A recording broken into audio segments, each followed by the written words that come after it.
What's up everybody, welcome to Money Management channel. My name is Andrei and today I'm gonna be doing an update on MMTLP and FINRA saga. I got the cash in the bag, stadium packed. Born a rock star in this life, gonna live it up. And for today's video, guys, I have several quite interesting news. First of all, I will show you some kind of recap of the non-litigational path to the resolution. I will show you what levels we've already achieved with these actions. On top of that, guys, I will show you an update on the litigation of Daniel Spears versus SEC, and I have to admit that there is quite interesting mentions, quite interesting names appeared in this litigation.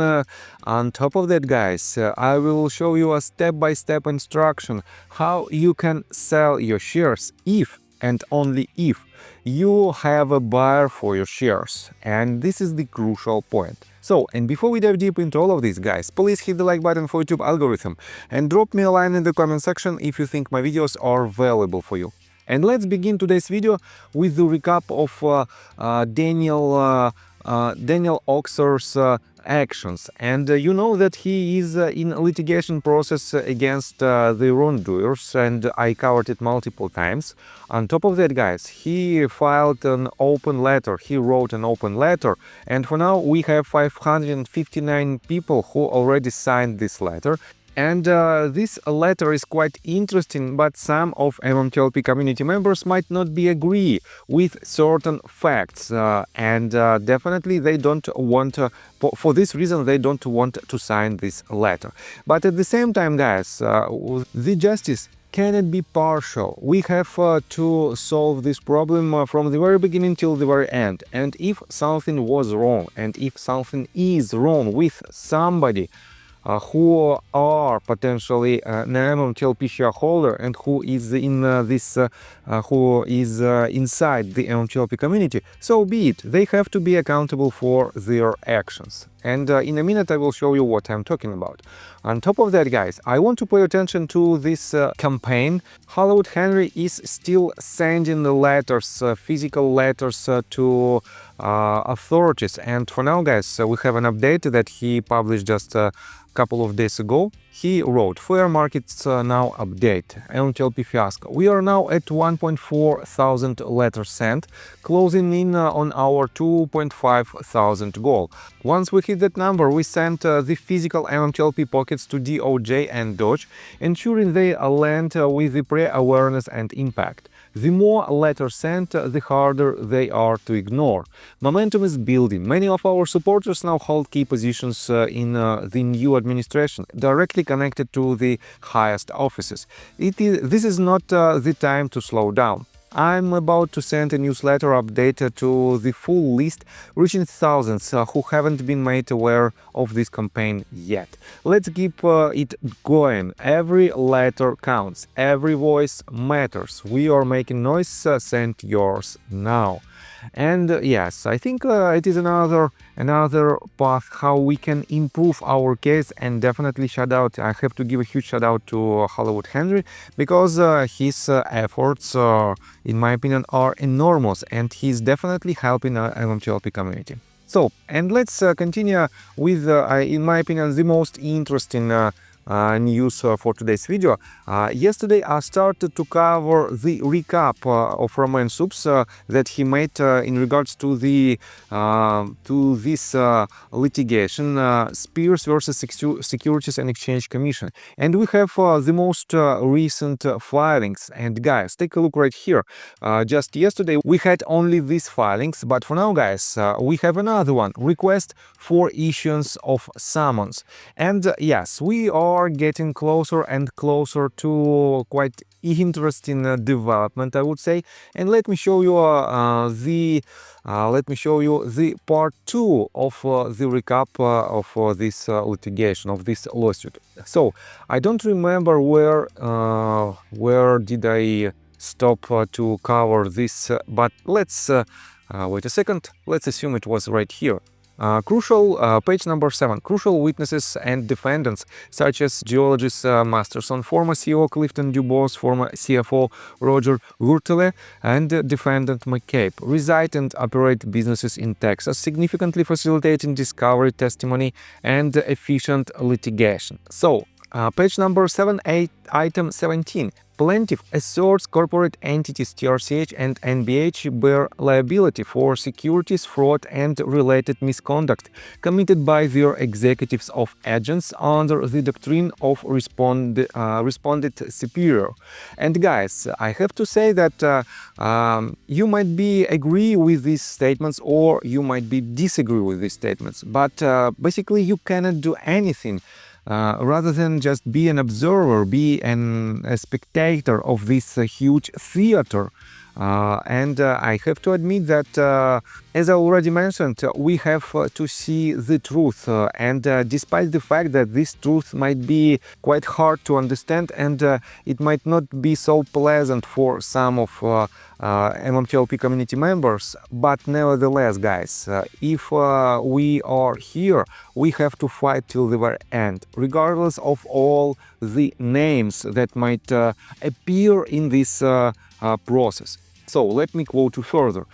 Page 7, item 18. Plaintiff asserts McCabe, as a senior executive and substantial shareholder, had a fiduciary duty to shareholders to disclose known fraudulent activities. And yes, I totally agree with this statement, because if McCabe is in charge and if he is a chairman CEO, he has to disclose this information that might be potentially harmful for the shareholders. So, page 8, section 18. Plaintiff alleges defendants Burda and McCabe deliberately engage in practices intended to trigger short squeezes, manipulate securities markets, and artificially inflate share prices. Page 8, sections 19 to 20. Some background on John Burda talks about STL capital management and American pellet leasing. And I think I've already covered this, but let me quote you further. So, page 12, section 36. Plaintiff alleges McCabe's involvement market the beginning of increasingly complex and opaque transactions, notably centered around the Orogrande project, a 134,000-acre oil and gas lease in West Texas. These transactions enabled questionable mergers, asset transfers, and financial dealings, directly harming shareholders through corporate mismanagement, conflict of interest, and self-dealing practices. So guys, we know that Greg McCabe has a number of entities, and at some point in time we saw quite weird activity that basically he tried to, let's say, take some of his asset from one pocket of Greg himself and put it into another pocket with quite, let's say, debatable outcome. And for what reasons did he do it? I think he has to explain it, but so far we don't have this information. So, page 12, section 38 talks about Warwick properties.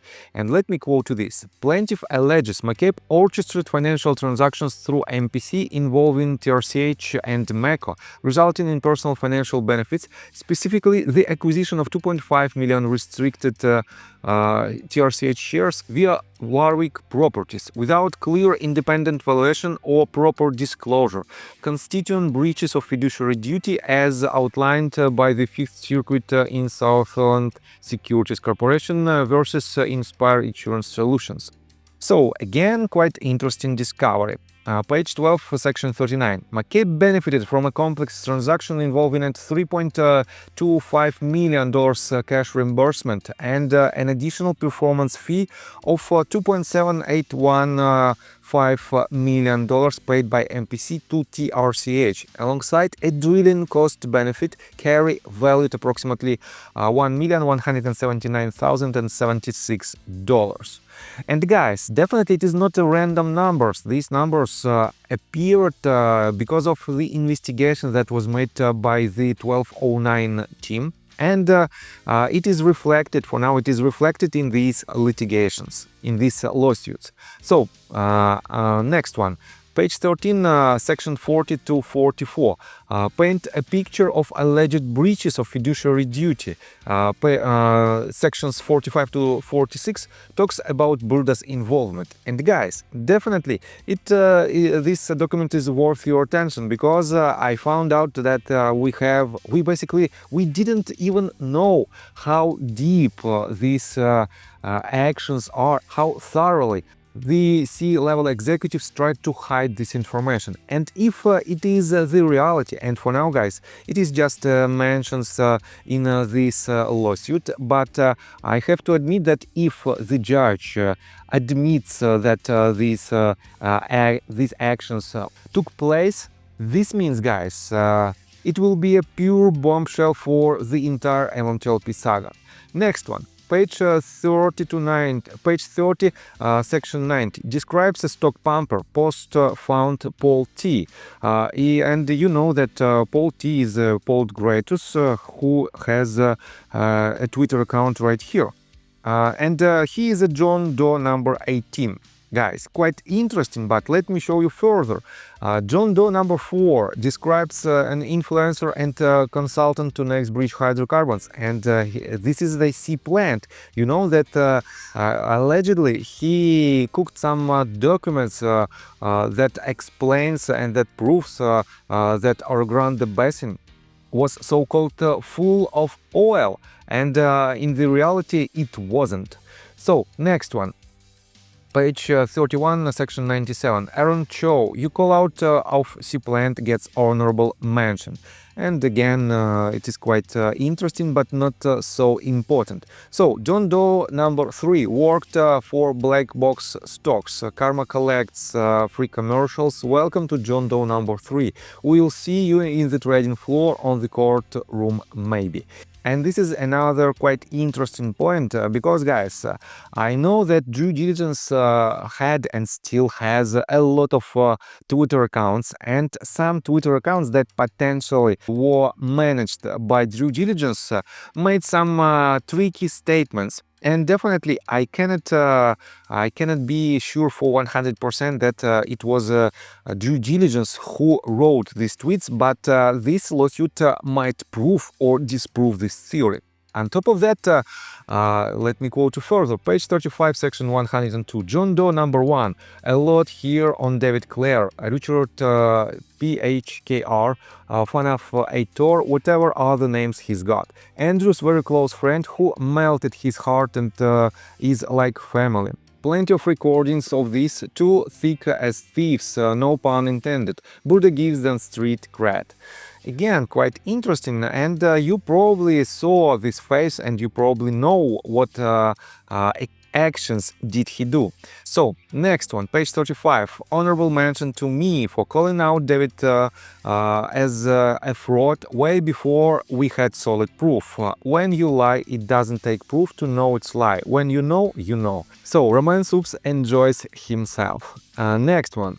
John Doe number 1 partner checks in. Will Stewart, welcome to John Doe number 10. Although about 12 million shares of MMTLP showed up on MMAT proof of interest forms, many had no cost basis, maybe paperwork lacking, mishap or warrants maybe. And guys, another person who were potentially the pumper of MMTLP shares, and you know this person, her name is Bird Lady, you know her as a Bird Lady. So, next one. Noble List says, ask John Burda, he will concur. John Doe number 2 is none other than Grey Market. What fun. So guys, and yes, I think it is more than enough to have all these people. And by the way, another Jane Doe is junk savvy. And guys, I have to admit that this is quite brave statements, and the discovery in these lawsuits might lead us to quite substantial and extremely important information. And I have to admit that it might change a lot in our case, but we have to be prepared for any type of outcomes. So, and let me show you another quite important news for today's video. Trader Zero published this article just several hours ago. And he wrote step-by-step guide for selling next bridge hydrocarbon shares privately. And guys, this is the important, extremely important disclosure. Say you had to buy your NBH for $3 each. Below is a step-by-step guide with official policies and regulations to ensure the transaction is done legally and correctly. And guys, this is the most important part. First of all, you have to find out the buyer himself. And do not try to mislead these people if you find one, because it is basically a crime when you try to sell something that doesn't have that potential, guys, doesn't have a value that you might think it has. And that is why this is just a process with the assumption that you already have this buyer. And let me show you let me quote you just some of the titles, but at the end I will show you quite interesting information. So first of all, you have to confirm your shareholding and gather buyer details. Here's how you have to do it. Next one, obtain AST's transfer of ownership form and instructions. And guys, as you can see, this is the instruction that explains how you can sell your shares from AST. And this is another important disclosure, because guys, you know that if you transferred your shares to AST, and if in case the 2 days of trading is granted by the judge, some people thought that you cannot transfer your shares back, and it is misleading information. With this instruction, guys, you can clearly say that you can transfer your shares out of ST, and this means, guys, your shares might be eligible for additional 2 days of trading if it ever granted by the judge. So, I think you don't need to worry about this. Next one, fill out the transfer form correctly. Next one, sign and obtain Midland signature guarantee. And this is a quite interesting point that I didn't know, to be honest. Next one, prepare any additional documentation, if applicable. Number 6, submit the transfer package to AST Equinity.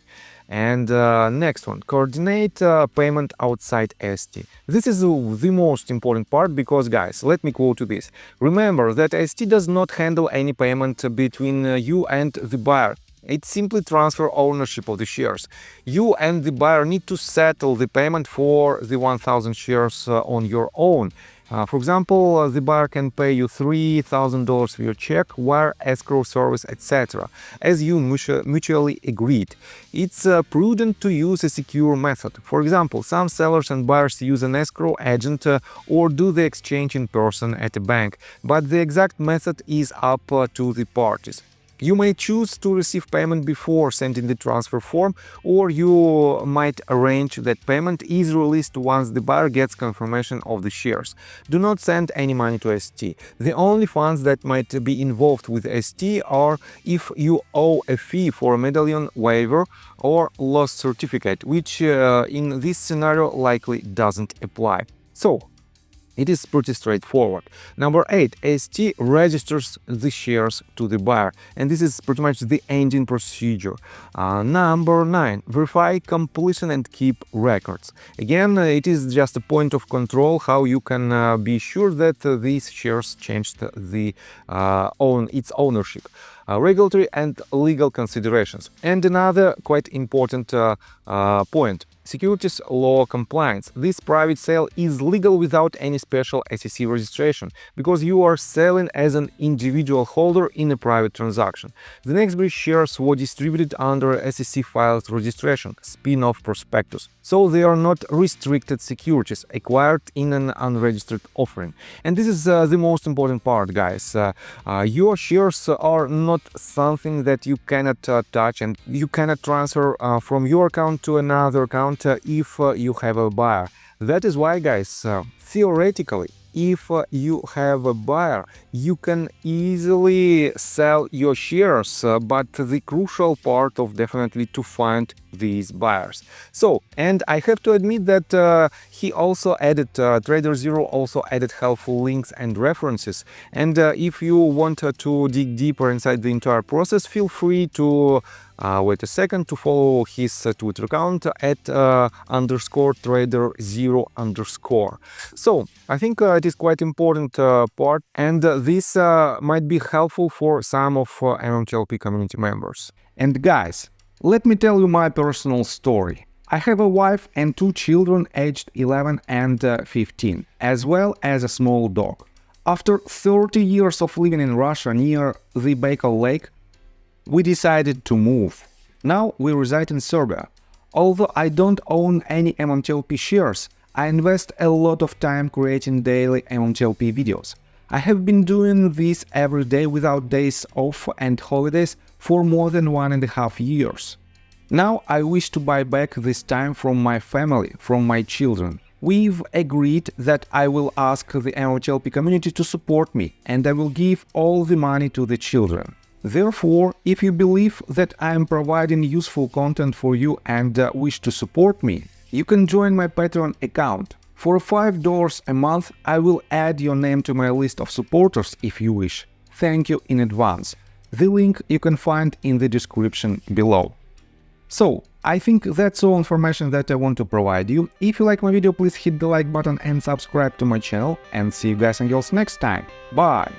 I got the cash in the bag, stadium packed. Born a rock star in this life, gone live it up on the attack. Baby, I'm bad, I just wanna get caught up in this life.